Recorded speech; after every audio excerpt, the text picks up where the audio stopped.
Good evening, everybody. Thanks for watching this replay about the Great Fire of London. So we're the 5th of September today. This is the anniversary of the end of the Great Fire of London in 1666. It had burnt for 4 days. It had destroyed the majority of the city, 436 acres of the city, over 13,000 buildings, 87 parish churches, and it had displaced tens of thousands of people out of their homes. The death toll apparently was only 6.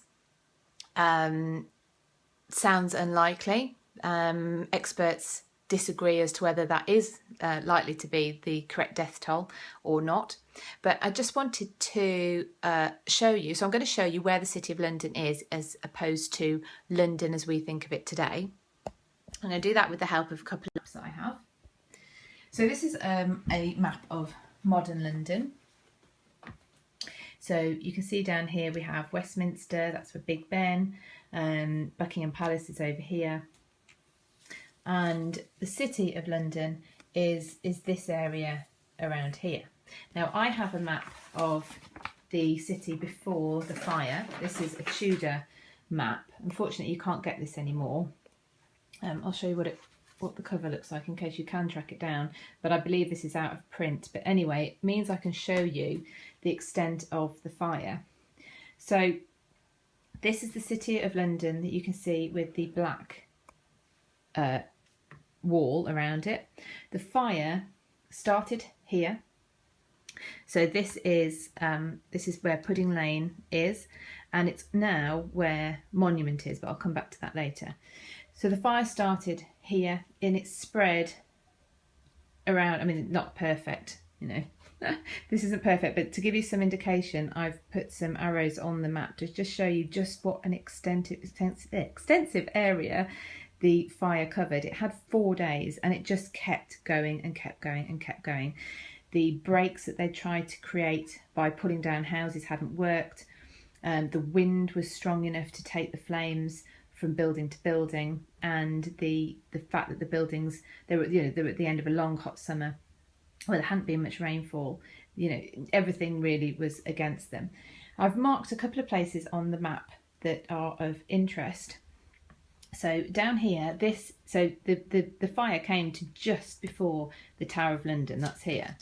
And the reason that's so significant is the Tower of London, as well as obviously being a famous or a significant landmark in its own right, was also the gunpowder store. So had that have gone up, it would have been obviously catastrophic.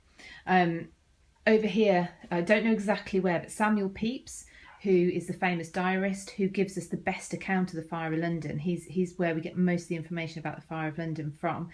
He was living over there, and the fire came really close to his home. It just sort of missed. Didn't quite reach him. And the other significant place that I wanted to point out over here is St Paul's Cathedral. So St Paul's Cathedral needed to be completely rebuilt afterwards. So the St Paul's Cathedral that you see today is the Christopher Wren version of St Paul's Cathedral. It's something like the 3rd or 4th cathedral that there has been on that site. And you can see that the fire actually did extend out a little further. So this map is from 1520, so it's not going to be exactly the same as London was in 1666. I imagine this, for the fire to have crept out, it must have been far more built up by this point. But so yeah, the death toll supposedly 6. We know that it was begun. The fire began at a bakery on Pudding Lane, Thomas Farriner's bakery. But interestingly, he wasn't the one who was to blame.